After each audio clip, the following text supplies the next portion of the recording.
ఓం సహనావవతు సహనౌ భునక్తు సహ వీర్యం కరవావహై తేజస్వినావధీతమస్తు మా విద్విషావహై. ఓం శాంతి శాంతి శాంతి. ఓం గురుర్బ్రహ్మా గురుర్విష్ణుః గురుర్దేవో మహేశ్వరః గురురేవ పరం బ్రహ్మ తస్మై శ్రీ గురవే నమః. ఓం పార్థాయ ప్రతిబోధితాం భగవతా నారాయణేన స్వయం వ్యాసేన గ్రథితాం పురాణమునినా మధ్యే మహాభారతం అద్వైతామృతవర్షిణీం భగవతీం అష్టాదశాధ్యాయినీం అంబ త్వామనుసందధామి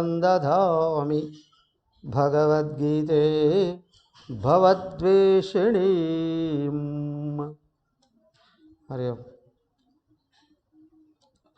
శ్రీమద్ భగవద్గీత 13వ అధ్యాయం క్షేత్రజ్ఞ విభాగ యోగం. ప్రకృతి పురుషుల గురించి అధ్యయనం చేస్తున్నాం. అందులో ప్రకృతి మీద కూర్చోన్న పురుషుడు తను తెలుసుకునే విధానం ఏంటి అనేది ప్రస్తుత విషయం. 23వ శ్లోకం అధ్యయనం చేస్తూ ఉన్నాం. అందరూ కలిసి ఒకసారి చదవండి. 23వ శ్లోకం. ఉపద్రష్టానుమంతా చ భర్తా భోక్తా మహేశ్వరః పరమాత్మేతి చాప్యుక్తః దేహేస్మిన్ పురుషః పరః.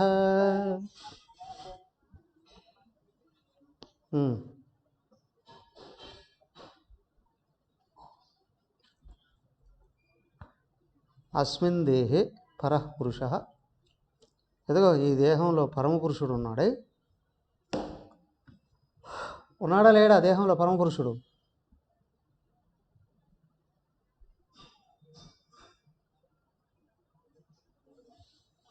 పరమపురుషుడు పురుషోత్తముడు భగవానుడు విగ్రహాల్లో ఉన్నాడా దేహాల్లో ఉన్నాడా?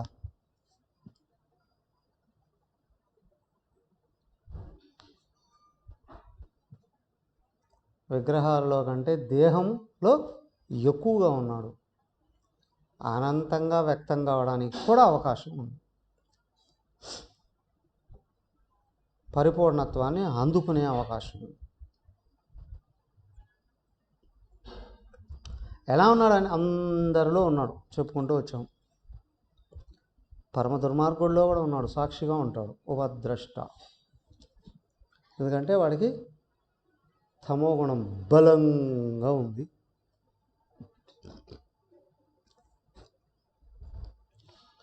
కొంచెం కొంచెం రజోగుణం ఉంది కాబట్టి వ్యవహారాలు చేస్తూ ఉంటాడు. తమస్సు వలన బుద్ధి ఏమీ పనిచేయదు. మరి వాడు పనులు చేస్తాడు. లోపల కోరికలు ఉన్నాయిగా, పనులు చేయిస్తాయి. తమస్సు బలంగా ఉండడం వలన అందరినీ నియమించే భగవంతుడు లోపల ఉన్నాడని తెలియదు. కొంచెం రజోగుణం వచ్చిందా, తను చేస్తూ ఉన్న పనులలో గుణ దోషాలని గుర్తిస్తాడు. కష్టపడి పని చేసిన వ్యతిరేక ఫలాలు ఎందుకు వస్తున్నాయా ఆలోచించడం మొదలు పెడితే కర్మే వ్యతిరేకంగా ఉంటూ ఉందండి తెలుస్తుంది. అది సరిదిద్దుకోవాలి. లేదు నేను కరెక్టే అని అనుకుంటున్నాను, ఇంతకు రైటా రాంగా లోపల ప్రార్థించడం మొదలు పెడతాను. అయ్యా నేను మంచిగా చేయాలనుకుంటున్నాను, కానీ కర్మ దగ్గరకు వచ్చేటప్పటికి వద్దనుకున్నది జరిగిపోతుంది. అప్పుడు కూడా ప్రార్థిస్తాడు, భగవంతుడా నన్ను ఆశీర్వదించు, శాసించు, నా ద్వారాగా మంచి జరిగేటట్లు, నేను మంచిని ఆలోచించేటట్లు. ఎస్, ఆయన హనుమంత లోపల నుంచి సలహాలు ఇస్తాడు, ఇది మంచిది చెయ్యి, దీనివల్ల మంచి కలుగుతుంది. కొన్ని మంచివే అనుకుంటాం కానీ చెడు ఫలాలు వస్తాయి, తెలియదు. అవును, కొన్ని మంచివే కానీ ఫలాలు అనుకూలంగా ఉండవు. ఇంకా కొన్ని మంచివే తనకు అవసరం లేనాటివి ఉంటాయి. కాబట్టి ఎప్పటికప్పుడు తను చేయవలసింది చేసి ఇంకో స్టెప్ తను పైకి తీసుకుని వెళ్ళే కర్మ ఏదైతే ఉందో అది ఆయన లోపల నుండే సజెషన్ ఇస్తాడు, హనుమంత సలహా ఇస్తాడు, అనుమతిస్తాడు. అది బాగానే ఉంది కానీ దానివల్ల చాలా సమస్యలు ఎదురయ్యేటట్టున్నాయే. నాకెవడు రక్షణ? భర్త లోపల నుండి ఆయనే రక్షణిస్తాడు.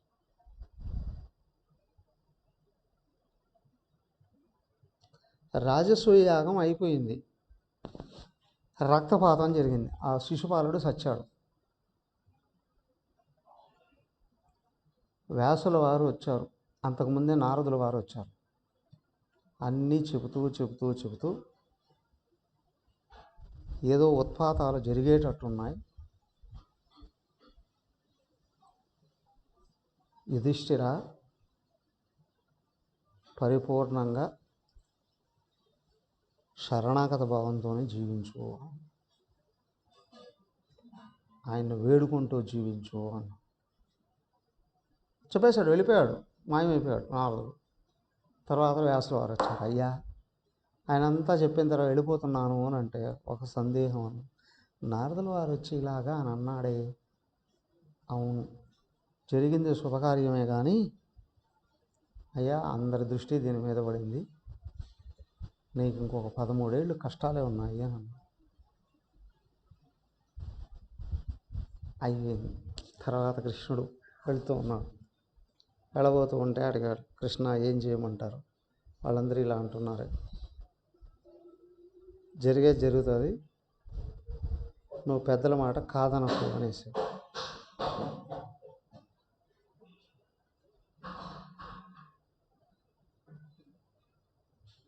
పెద్దల మాట కాదనకు అనేసి. అలా వెళ్ళారా లేదో అక్కడి నుంచి వీడు పిలిపించాడు, ఎవరు? ధృతరాష్ట్రుడు. మేము ఒక పెద్ద సభ కట్టుకున్నాం, ఆ సభలో జూదశాల, అవునా, ఏ శాల? అదేదో క్షౌరశాల అన్నట్టు, దరిద్రపశాల ఒకటి, అది కట్టుకున్నాం. చాలా పెద్ద శాల, అందరూ ఉత్సాహంగా ఉన్నారు. మీరు కూడా తప్పనిసరిగా రండి, సరదాగా జూదం ఆడుకుందరు. ముందే ప్లాన్ వేస్తున్నారు. విడనాడు శకునితో ఆడించి మొత్తం ఆస్తులన్నీ దుబ్బేయడానికి. ధర్మరాజుకు ఒక వ్రతం, ఇష్టం లేనిది చేయడు, కానీ ఒక పనికి సవాలు విసిరితే వెనక్కి రాడు. ఒక వ్రతం ఉంది, క్షత్రియత్వానికి భంగం కలగకూడదు ఏమైనా కానీ. కావాలని దోషబుద్ధితోనే పిలిచారు, అర్థమైంది అంటాడు. విదురుడు వెళ్ళి పిలిస్తే మొత్తం చెప్తారు, ఏదో మోసం ఉన్నట్టుంది జూదం అని. అంటే మరి కంపల్సరిగా కలహానికి దారితీస్తుంది, మోసం ఉంది, ఏం చేయమంటావు అని కూడా అడిగాడు.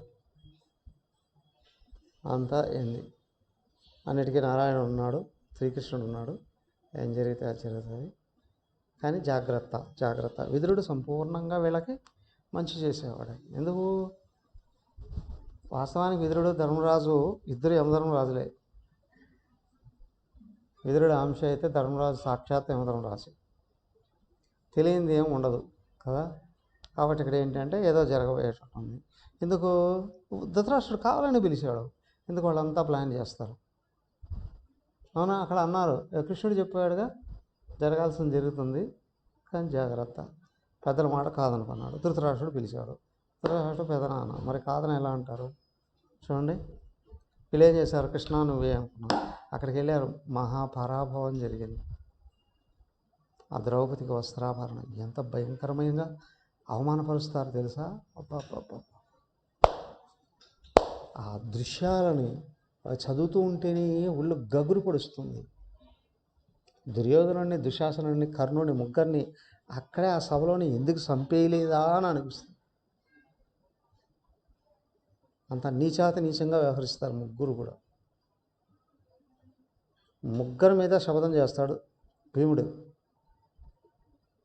చెప్తాడు వాడిని, యుధిష్ఠిరుడిని,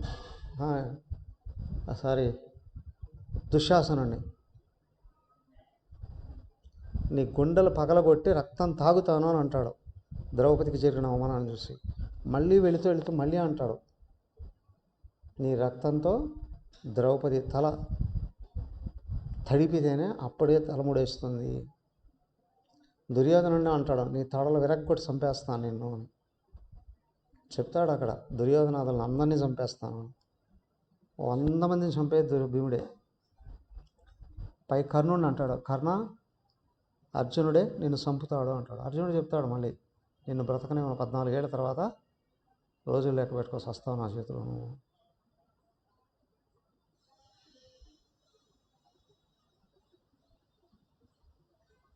వాడేవాడు ఆ శకుని సహదేవుడి చేతిలో చేస్తాడు. సహదేవుడు చంపుతాడు నిన్ను అని భీముడే చెప్తాడు శకుని కూడా. ఏమిటి అదంతా అంత భయంకరమైన ప్రతిజ్ఞలు చేయించుకోవాల్సిన అవసరం వచ్చింది? వీళ్ళలో ఉన్న దుర్మార్గం ఇష్టే. కానీ వీళ్ళు ఇదంతా ఏం చేశారు? కృష్ణ నువ్వే ఉన్నావు అనుకున్నారు. ఆ కృష్ణుడు చెప్పిన మాటలే వెళ్ళిపోయారు వాళ్ళు కాముగా. భర్త అయ్యా, వాళ్ళకి జరిగిన అవమానాల కష్టాలు అవన్నీ, ద్రౌపది జరిగిన అంత భయంకరమైన అవమానాలు ఎవడు రక్షించాడు? ఆ బాధ నేను లాగేసుకున్నాడు లోపల నుంచి. భోక్త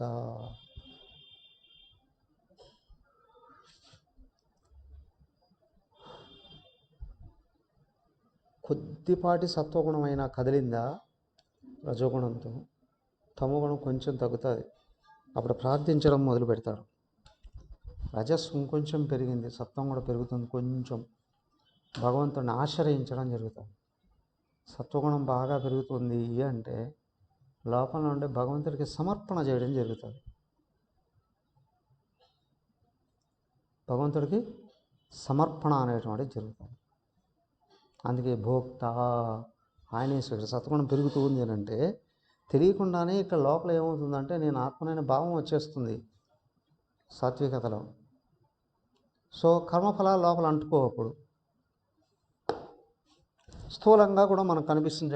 ఎవరు? ప్రహ్లాదుడు మంటల్లో వేస్తున్నా, అయ్యా అగ్ని నువ్వే కదా అన్నాడు. ఈ మంటలు ఏం కాలేదు. భోక్త ఇక్కడ ఉత్తమ స్థాయిలో ఉన్న సాధకుడు, భక్తుడు, ఇతని కర్మఫలం భగవంతుడే లోపల నుంచి తీసేసుకుంటాడు. విచిత్రంగా బయట నుంచి ఏదో తీసేసుకుంటాడు అని కాదు, లోపల బాధ కూడా అంటనివ్వకుండా చేస్తాడు. వ్యక్తికి సత్వగుణం పెరిగే కొద్దీ దేహానికి వచ్చిన రోగాలైనా యాక్సిడెంట్ అయినా కూడా లోపల స్పర్శని ఇవ్వడు. సత్వం బాగా పెరుగుతుంది అని అంటే దేహంతో స్పర్శ పోతుంది లోపల. దేహం అనుభవిస్తూ ఉన్నప్పటికీ కూడా లోపల తనకు ఆ బాధే, ఆ సెగ ఉండదు.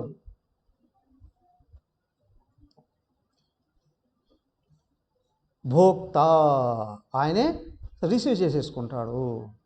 బాహ్యంగా చూసినా అదే. పాండవుల బాధలను ఎవడు స్వీకరించాడు?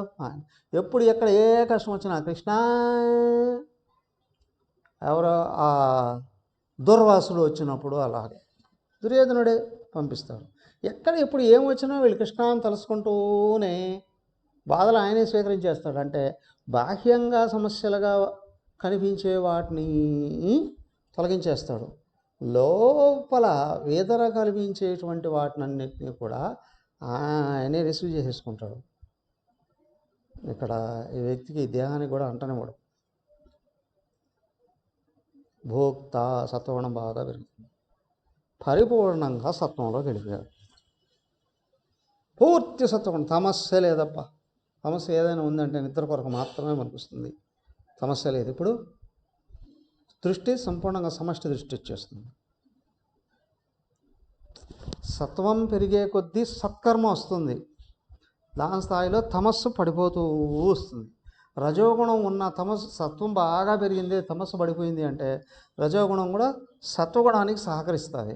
ఇప్పుడు కేవలం సత్కర్మలే ఉంటాయి. అయ్యా, సత్కర్మ అంటే ఏంటి తెలుసా?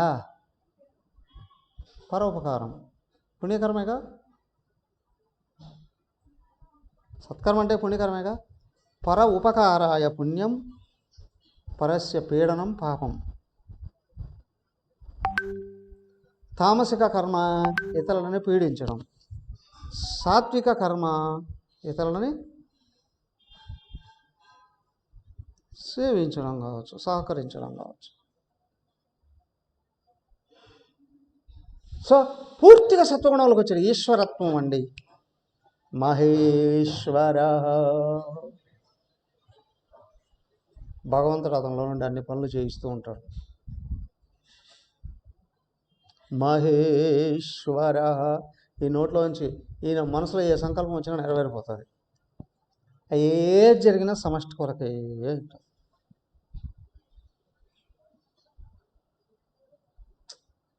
అర్థమైందా?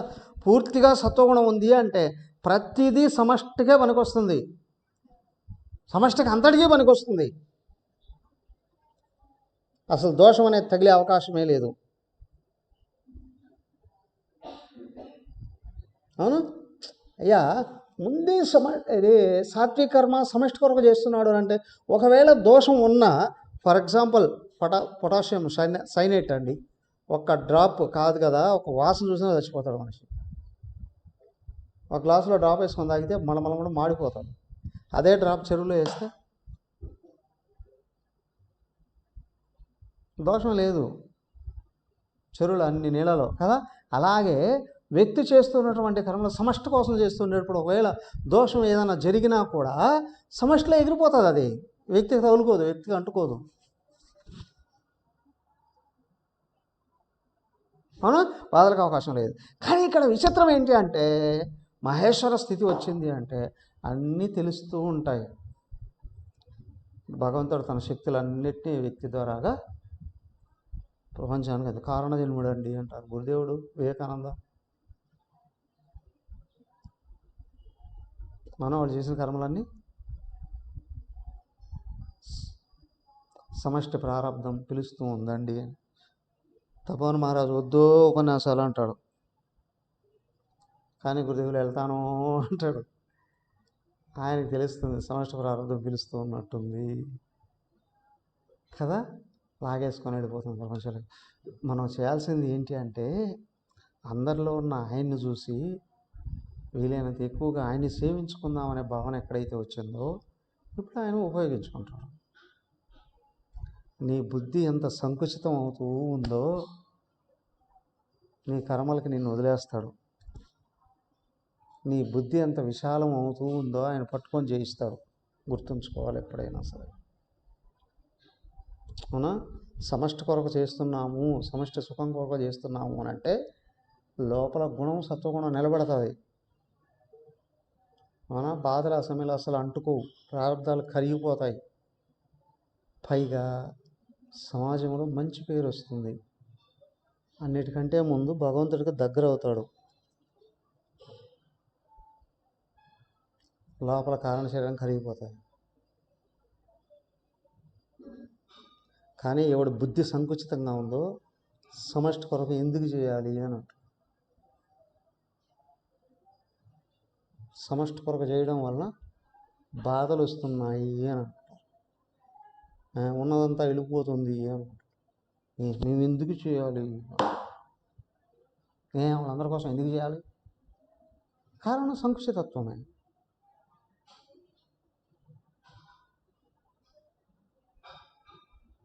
లేదు లోపల అక్కడ, కాబట్టి భగవంతుడు అవకాశాలు పీకేస్తాడు, అవకాశాలు ఎన్నికి లాగేస్తాడు.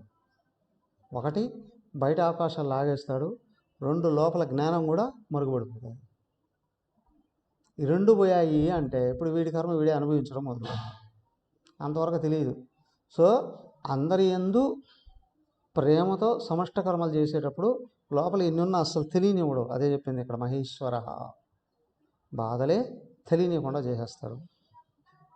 ఎందుకు అంటే సత్వగుణం వస్తుంది అంటే దేహ తాదాత్మ్యం ఊడిపోతుంది, అక్కడ మనసు కరిగిపోతుంది, బయట ఏమున్నా కూడా లోపల దాకా రావు.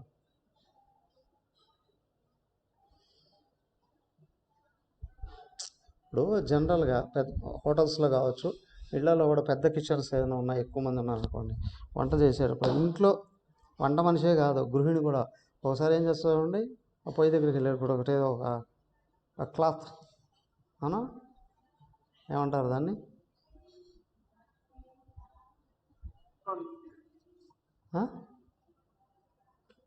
ఒక క్లాత్ కట్టేసుకుంటాను కదా, వెళితే ఆ పొయ్యి దగ్గరే ఉంటారు, సెగ తగలదు,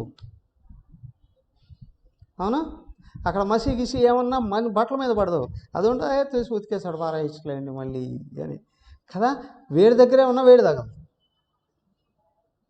సమస్యల్లో ఉన్న లోపల సమస్య బాధ పెట్టదు, ఎందుకు, ఆయన సమయానికి అనుకూలంగా ఆయనే తొలగించి పారేస్తూ ఉంటాడు. సో వీళ్ళల్లో ఏ సంకల్పం వచ్చినా నెరవేరిపోతుంది, ఎందుకంటే సమష్టి కొరకు కాబట్టి, సమష్టి ప్రారంధం వాళ్ళలో నుండి పనిచేస్తుందండి. మహానుభావుడు ఎంతమంది కొరకు సేవ చేశాడండి. వాళ్ళు అంటారు ఎవడు ప్రారంభం వాళ్ళకి వెళ్ళిపోయిందిలేవయ్యా, భగవంతుడు ఈశ్వరుడే నాలో దూరి అంత సమన్వయం చేసుకుంటూ వెళ్ళిపోయాడు. ఈయనెవరు, ఈయన లేడు, ఈశ్వరుడే ఉన్నాడు అక్కడ.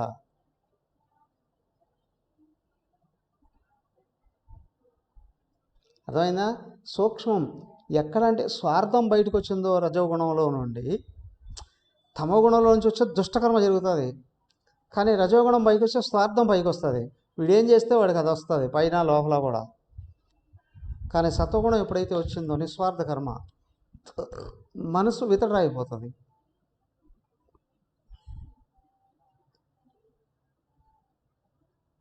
అప్పుడు ఈ దేహానికి సంబంధించిన తగలు, బయట సమస్యలు ఏవి లోపల అంటుకోవు, ఎందుకు, తను వేరుగా ఉన్నాడు, సర్వాత్ముడుగా, సర్వవ్యాపకుడుగా, సచిదానంద రూపుడుగా స్పష్టంగా తెలుస్తుంది. ఈ దేహం కూడా నేను కాదనే విషయం.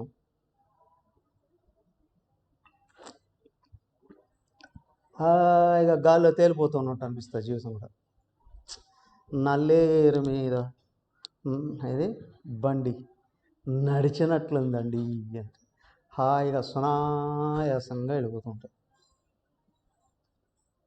సునాయాసంగా వెళ్ళిపోతుంటాయి.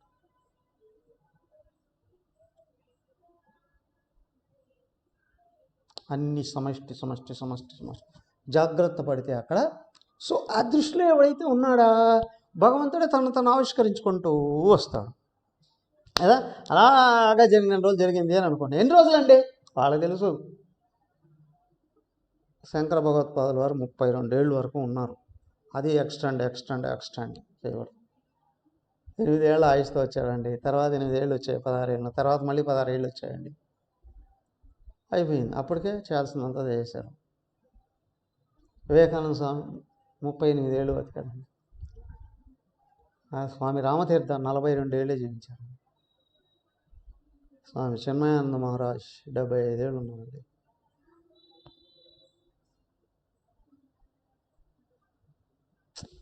తెలుస్తుంది వాళ్ళకి దేహం ఎన్ని రోజులు ఉంటుంది అని. నడుస్తూ ఉంటుంది, నడిచినట్టు ఒక రోజుకి ఏమవుతుంది, లోపల ప్రార్థన కరిగిపోయింది అనుకో, సమష్టి ప్రార్థన కూడా కరిగిపోయింది అనుకోండి, ఏమవుతుంది, కూర్చొని ఆలోచన చేస్తే ఎక్కడుంది ప్రపంచం, లేని దానికోసం ఇంకా ఏంటి ఊగులాడేది, మనస్సు వెళ్ళిపోయింది రాదు, ఇక ప్రపంచం కనిపించదు. పరమాత్మ ఇతిచ, ఇప్పుడు ఆయన పరమాత్మే అంటారు, పరమాత్మ ఒక్కడే. ఈశ్వరుడు ఉన్నప్పుడు మాయ ఉంది, కానీ పరమాత్మ దగ్గరికి వెళితే ఏమీ లేదు, ఆయన ఒక్కడే ఉన్నాడు, వేరే ఏమీ లేదు. దేహం టప్ మను ఊడిపోతుంది, విదేహముక్తి.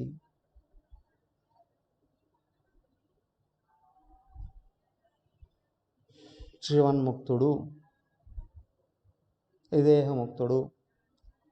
జీవన్ముక్తుడు దేహం ఉన్నా దేహం తాదాత్మ్యం లేదండి, ఆత్మలో గురుదేవులు అంటూ వాళ్ళందరూ కూడా దేహముక్తి సమయంలో ఇక ప్రపంచం గోచరమే కాదు. పరమాత్మ ఈతీచ అపి ఉక్త, ఆయన పరమాత్మ అని కూడా అంటారు. వాళ్ళ లీలలు అద్భుతంగా ఉంటాయి. అమ్మగారు అనేకసార్లు నేను పరమాత్మను, ఈశ్వరుని అనలేదు, నేను పరమాత్మను అనేవాళ్ళు. గురుదేవుడు త్రిమూర్తులు కాచుకుంటారు నేను చెప్పిన పని చేయడానికి.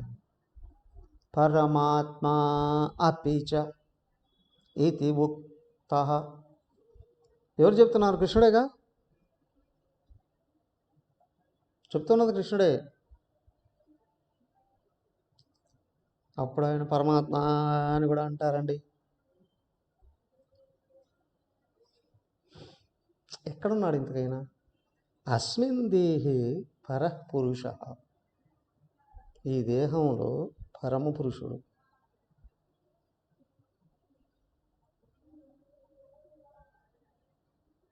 పరమపురుషుడే. అదిగో ఇప్పటిదాకా ఈశ్వర అన్నారు. ఈశ్వర దాకా వచ్చిన తర్వాత ఇక ప్రపంచం వద్దు అని ఎప్పుడైతే అనుకుంటాడో, ప్రపంచ తాదాత్మ్యం లేదు. అఫ్కోర్స్ దేహ తాదాత్మ్యం ఉన్నప్పుడు, దేహ ప్రారంభం ఉన్నప్పుడు చేసుకున్నప్పటికి కూడా నేను జీవన్ముక్తుడు అయిపోతున్నానంటే ఈశ్వరుడే జంప్ చేయిస్తాడు.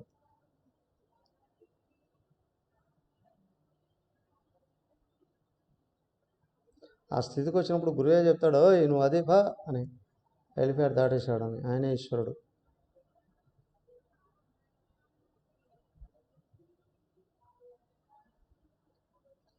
అస్మిన్ దేహి పరపురుష, ఈ దేహంలోని ఇవన్నీ ఉపద్రష్ట, హనుమంత, భర్త, భోక్త, మహేశ్వర, పరమాత్మ.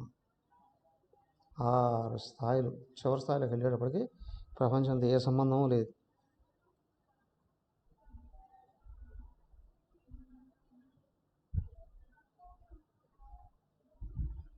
ఇది క్రమంగా పైకి వెళ్ళే విషయం, విధానం. సో పూర్తిగా సత్వగుణంలోకి వచ్చాడంటే ఈశ్వరుడే. సత్వాన్ని కూడా దాటేశాడు అంటే పరమేశ్వరుడు, పరమాత్మయే. ఇంకేమైనా కావాలనా? పరమాత్మ కంటే గొప్పది అన్యమైంది ఆ పైన ఉన్నది ఏమైనా కావాలనా?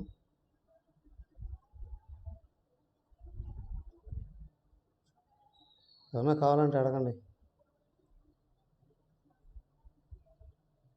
ఏమమ్మా ఉమాదేవి గారు, పరమాత్మ కంటే ఏమైనా ఎక్కువ ఇది కావాలన్నా? మీ అమెరికాలో ఏమైనా ఉన్నాయి?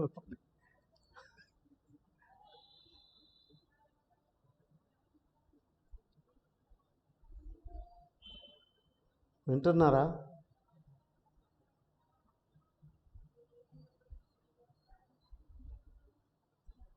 ఎప్పుడైతే జీవుడు ముక్తుడైపోయాడో, పరమాత్మ తత్వాన్ని అందుకున్నాడో, ముక్తుడైపోయాడో, సమష్టి పూర్తిగా సత్వగుణంలోకి వచ్చినప్పుడు ఈశ్వరుడు. గుణాలని దాటేశాడా పరమాత్మయే, ఆయన జీవన్ముక్తుడు. జీవన్ముక్తుడు ఏమంటే మళ్ళీ పని చేస్తాడా? అఫ్కోర్స్ సమష్టి ప్రారంభం ఉపయోగించుకోవచ్చు ఉపాధుల్ని. భగవంతుడే కదా అక్కడ ఉండేది. భగవంతుడి ఉపాధులకు ఆయుష్ ఉంది లేదా ఆరోగ్యం ఉంది అంటే, ఆయుష్ లేకపోయినా ఆరోగ్యం ఉందంటే ఆయుష్ ఎక్స్టెండ్ చేస్తాడు. ఆయుష్ ఉంది కానీ ఆరోగ్యం లేదు అంటే ఆరోగ్యాన్ని కూడా ఇస్తాడు. ఆయన ఇష్టం ఉపయోగించుకుంటాడు. అలాగా ఆ దేహ ప్రారంభం ఉండేటప్పుడు వ్యవహరిస్తుంది అనుకో, ఎలా ఉంటుంది? ఏమంటే మళ్ళీ తర్వాత కర్మలు చేస్తే కర్మఫలాలు రావా? చూడు. యేవం వేత్తి పురుషం ప్రకృతించ గుణైః సహ సర్వథా వర్తమానోపి న స భూయోభిజాయతే. యహ, ఎవరైతే ఈ విధంగా పురుషం ప్రకృతించ గుణైః సహ ఏవం వేత్తి, పురుషుణ్ణి గుణాలతో సహా ప్రకృతిని ఈ విధంగా తెలుసుకుంటున్నాడు. సర్వదా వర్తమానః అపి, మళ్ళీ నిరంతరం వ్యవహారాలు చేస్తూ ఉన్నా, సహ భూయః న అభిజాయతే, అతడు మళ్ళీ పుట్టే అవకాశమే లేదు, అవసరం లేదు. పుట్టాలి అనుకుంటే పుడతాడు, పుట్టాల్సిన అవసరం మాత్రం లేదు.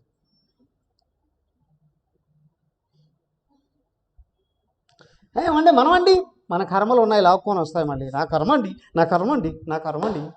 ఎస్, సో కాదండి ఎవరు?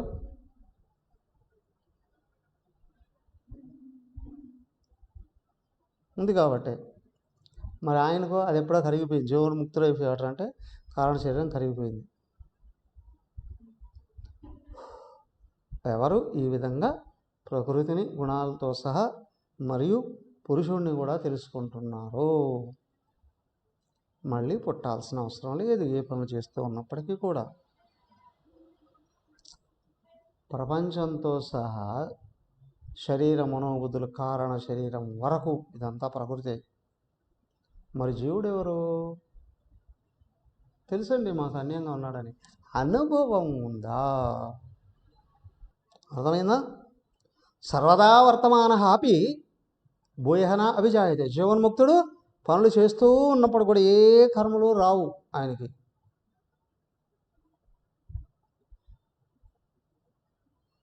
అకౌంట్ ఎత్తేసాడు, అకౌంట్ క్యాన్సిల్ చేసేసాడు.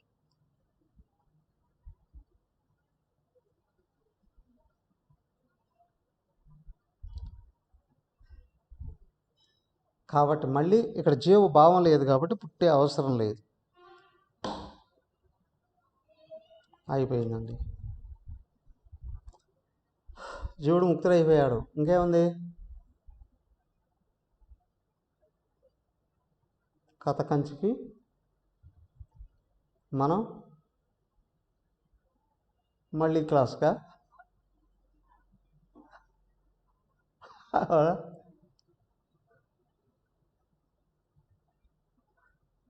వాస్తవానికి ఇక్కడ చెప్పాల్సిన విషయం అయిపోయింది. క్షేత్రం, క్షేత్రజ్ఞుడు, జ్ఞానం, జ్ఞేయం, ప్రకృతి, పురుషుడు. ఈ పురుషుడు ప్రకృతి నుండి ఎట్లా బయటపడా చెప్పేశారు. స్వామి గారు ఒక డౌటు, ఏ మార్గంలో వెళితే జీవుడు ముక్తుడు కావచ్చు? ఎవరికి వాళ్ళు అంటారు కర్మయోగమే శ్రేష్టం, భక్తి యోగమే శ్రేష్టం, జ్ఞానయోగమే శ్రేష్టం, ధ్యానయోగమే శ్రేష్టం. ఇవన్నీ ఏ మార్గంలో చేసినా ఇవి మార్గాలే అంతఃకరణ శుద్ధి కొరకు. లక్ష్యం మాత్రం ఒకటే గుర్తుంచుకోవాలి, పరమాత్మ. నువ్వు మార్గంలో పర్ఫెక్ట్గా ముందుకు వెళ్ళాలి అని అనుకుంటే అంతఃకరణ శుద్ధి కోసం, ఏదో శక్తులు సంపాదించుకొని భోగాలు అనుభవించడానికి కాదు. మూర్ఖులు చెప్పే మాటలు ఇవి. అర్థమైందా? ఆత్మజ్ఞానంతో ముక్తి పొందాలి అనుకునేటువంటి వాడికే వేదాంతం ఉపయోగపడుతుంది. ముక్తికి దగ్గరయ్యే కొద్దీ వ్యక్తి సంపూర్ణ సుఖాన్ని పొందుతూ ఉంటాడు, శక్తి వస్తూ ఉంటుంది, ఉత్సాహం వస్తూ ఉంటుంది. తను ఎప్పుడు ఎక్కడ ఏం చేసినా సక్సెస్ అవుతూ ఉంటుంది. అంతే. దేహాన్ని ఊరికే పెట్టడం, దేహం అనవుతుంది. కాదు స్వామి, నాకు ఏ మార్గం సెట్ అవుతుంది? నీకు ఏ మార్గం చేతనవుతుందో చూసుకోయా. ధ్యానేనాత్మని పశ్యంతి కేచిదాత్మానమాత్మనా అన్యే సాంఖ్యేన యోగేన కర్మయోగేన చాపరే. కేచితు కొంతమంది ఆత్మన తన చేతనే, ఆత్మానం తనను, ఆత్మని తనలో, ధ్యానేన ధ్యానంతో, పశ్యంతి చూస్తున్నారు. ఆత్మచేత ఆత్మను ఆత్మలో దర్శిస్తున్నారు ధ్యానం ద్వారా. ఎవరైనా చేయాల్సింది ఇదే. ఇంకా కొంతమంది ఇదిగో వీళ్ళు ధ్యానం ద్వారా దర్శిస్తున్నారు. అది అన్ని సాంఖ్యేన యోగేన, ఇంకో కొంతమంది సాంఖ్యయోగం ద్వారా దర్శిస్తున్నారు, జ్ఞానయోగం. అపరేచ కర్మయోగేన, ఇంకా కొంతమంది కర్మయోగం ద్వారాగా దర్శిస్తుంది. ఇందుకు ఏ మార్గంలో వెళ్ళాలండి? నీకు ఏ చేతనైతే వెళ్ళవయ్యా.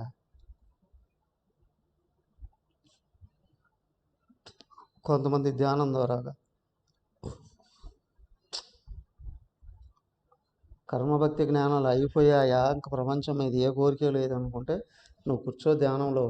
12వ అధ్యాయం చెప్పాడుగా, మయ్యేవ మనాదస్వమయ బుద్ధిం నివేశ నివశిష్యసి మయ్యేవ. కూర్చో ధ్యానంలో. ఏమండి వాళ్ళు చెప్తారు శ్వాస మీద ధ్యాస పెట్టి ధ్యానం చేసేస్తే తత్వం అందుకుంటారు. ఎందుకంటే మా మార్గం అందరికంటే ఎక్కువైందండి. కర్మభక్తి జ్ఞానాలు దాటేసి లోపలికి పరిపూర్ణ ఏకాగ్రతలోకి వెళ్ళినప్పుడు ధ్యానం ఈ నేర్చుకోకుండా మేమేదో అక్కడికి వెళ్ళి అనుకుంటే వాళ్ళ లక్ష్యమే ఉండదండి అక్కడ. ధ్యానం చేసి శక్తి సంపాదించుకొని భోగాలు అనిపిద్దాం, అది కాదు ధ్యానం అని అంటే. ధ్యానం ఫైనల్ స్టేజ్ అయిపోయింది పీజీ లెవెల్లో. అంటే ప్రపంచం మీద కంప్లీట్గా కోరికలు ఉడికిపోయి ఉంటాయి. చెప్పారుగా, మయ్యేవ మన ఆదర్శం మై బుద్ధి అని వేశారు. బుద్ధికి సంపూర్ణంగా ఆత్మ అర్థమైంది, మనసు కూడా కేవలం ఆత్మయే కావాలనుకుంటుంది. కూర్చొని ఆపే ఆత్మగా మారిపోయావు. కొంచెం ఇంకా లోపల కొంచెం రజోగుణం కదులుతుందండి. ఏం చేస్తావు ఇప్పుడు? కరిగించు శ్రవణ మనన నిధిధ్యాసలతో. రత్నంలోకి వస్తూ ఉన్నావు, ఓకే, ఏకాగ్రత సంపాదించు. శ్రవణ మనన నిధిధ్యాసనం, ఇదే సాంఖ్యయోగం. బాగా విను, విన్నది చదువు, చక్కగా అర్థం చేసుకో, జీవితంలోకి ప్రవేశపెట్టుకో. ఇదిగో ఇదంతా కాదు సాంఖ్యం అని అంటే. ఆత్మను అనాత్మ నుండి వేరు చేసి చూడు.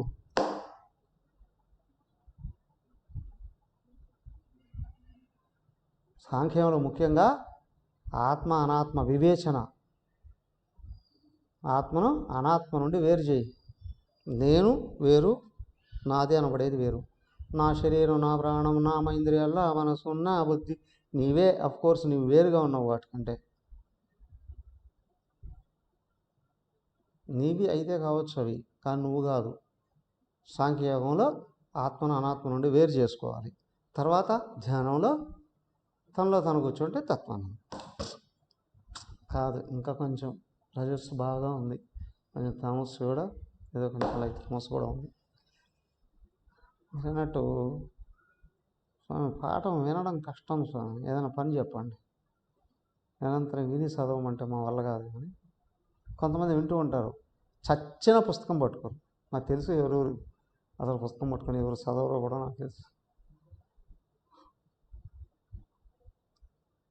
అస్సలు పుస్తకం పట్టుకోరండి. ఎందుకు? రజస్సు లోపల బలంగా ఉన్నాడు, పట్టుకొని ఎవరు. మీరు ఏదైనా పనులు చెప్పండి, చేస్తాం. రజస్సు బలంగా, రజస్సు ఉంది బాగా. వీళ్ళకేమన్నారు? అన్యేచ కర్మయోగేన అపరే. వీళ్ళ కర్మయోగో ప్రతిఫల అపేక్ష లేకుండా, అంటే స్వార్థం కోసం ఫలం కోరుకోకుండా భగవత్ కర్మలను ఆచరించు. గురువు గారికి కార్యక్రమాలను ఏర్పాటు చేయడం, పుస్తకాలు ప్రింట్ చేయడం, దేవాలయాలు కట్టించడం, సభల ఏర్పాట్లు చేయడం, కర్మయోగం చెయ్యి. కొద్దిగా ఉన్న తమస్సు, బాగా ఉన్న రజస్సు రెండు కరిగిపోతాయి. సత్వగుణంలోకి వెళ్ళాడు, విచారణలో పడతావు. విచారణలో ఆత్మ అర్థమవుతుంది అంటే ధ్యానంలోకి వెళ్ళిపోతాం. క్రమంగా స్టెప్ బై స్టెప్ పైకి.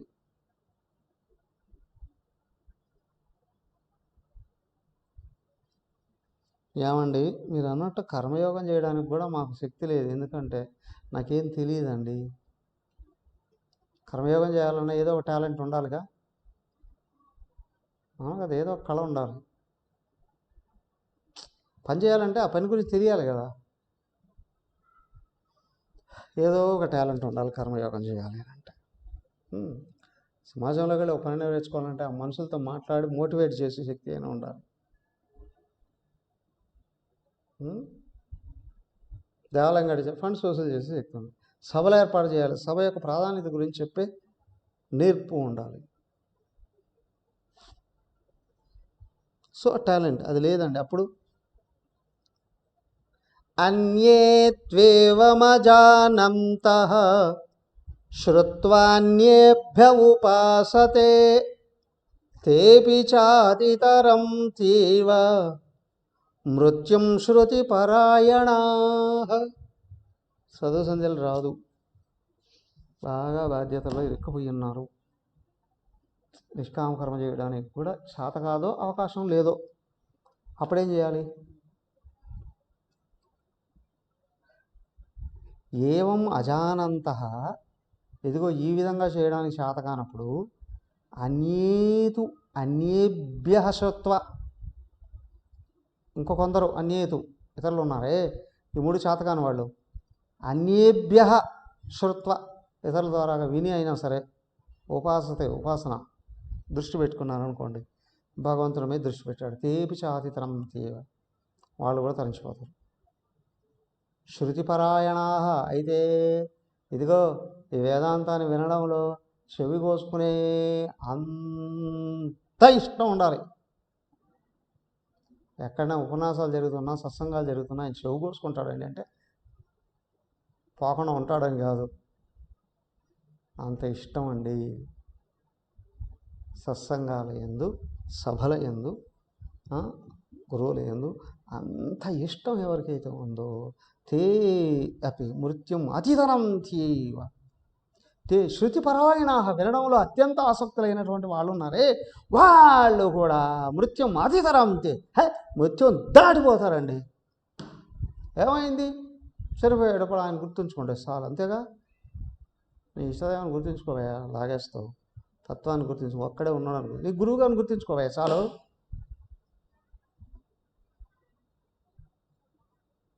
దాటేస్తావు. మరి ఇంతకంటే ఎవరండి చెప్పేది? ఆయన గండి రామకృష్ణ స్వామి చెప్తూ ఉంటాడు, 100 గొర్రెలు ఉన్నాయి ఒకడికి, గొర్రెలు మేపుకొని వెళ్తూ ఉన్నాడు. వాటిలో ఒక్క గొర్రెకి ఏదో కాలు ఇరిగింది, అది అన్నిటికంటే వెనకలు పడుతూ ఉంటుంది, మిగతా పడుతుంది. అన్నిటినీ ఒక కంటితో చూస్తే ఈ కుంటి గొర్రెని ఒక కంటితో చూస్తూ ఉంటాడట గొర్రెలు మేపేవాడు. అవునా, అది ఎక్కడ ఉందా అని కనిపెట్టుకొని కలుపుకొని వెళ్ళిపోతుంటారు కదా.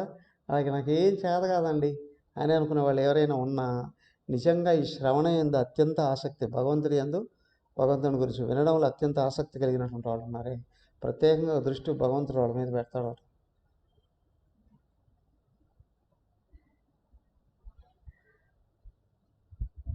దాటించేస్తాడండి.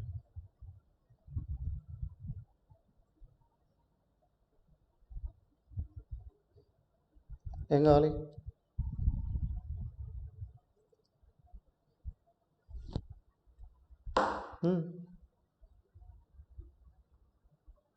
శబరి ఏం చేసింది, ఆశ్రమం నుండి ఆ గురువుగారు వెళ్తున్న దారి ఊడ్చి నీట్గా చేశారు, అంతేగా. కానీ ఆయన చెప్తున్న పాఠాన్ని ఏ రోజు మానలేదుగా వినడంలో. తరించిపోయిందా లేదా?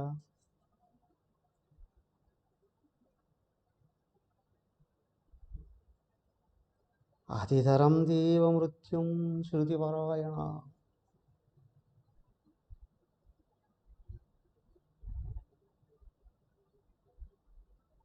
అయ్యా నీకు వినడంలో కానీ అత్యంత ఆసక్తి ఉన్నారుగా కొంతమంది, స్వామి నేను ఎక్కువ చదువుకోలేదు స్వామి, నన్ను ఏమైనా చెప్పమంటే నేను చెప్పలేను, కానీ నాకు అర్థం అవుతుంది విషయం.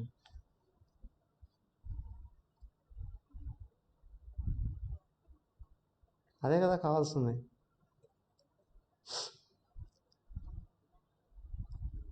విన్నదాని మీద దృష్టి ఏమేనండి, ఉన్నవాడు ఒక్కడే అని దృష్టి, అందరిలో ఉన్నవాడు అంతలో ఉన్నవాడు ఒకడే. ఈ భావాన్ని చదవలేకుండా ఉంటే సార్ ఏ రూపం అండి, రూపం ఉంటే ఉంటుంది లేకుంటే పోతుంది, పోయా. రూపం ఉంటే సాకారం, లోకం లేకపోతే నిరాకారం. సాకారం మీద దృష్టి పెట్టినా ఆయన లోకానికి వెళ్ళాలని కోరిక పుడుతుందేమో, నిరాకారంలో దృష్టి పెడితే మళ్ళీ అసలు జన్మే వద్దు, పోయా, ఏ లోకంలోనూ వద్దు.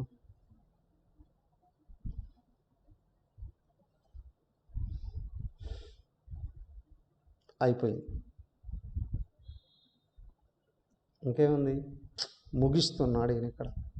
ఏంటి ఆ ముగింపు, రేపు నుంచి చూద్దాం. హరి ఓం. ఓం సర్వే భవంతు సుఖినః, సర్వే సంతు నిరామయాః, సర్వే భద్రాణి పశ్యంతు మా కశ్చిద్ దుఃఖభాగ్ భవేత్. ఓం శాంతి శాంతి శాంతి. హరి ఓం.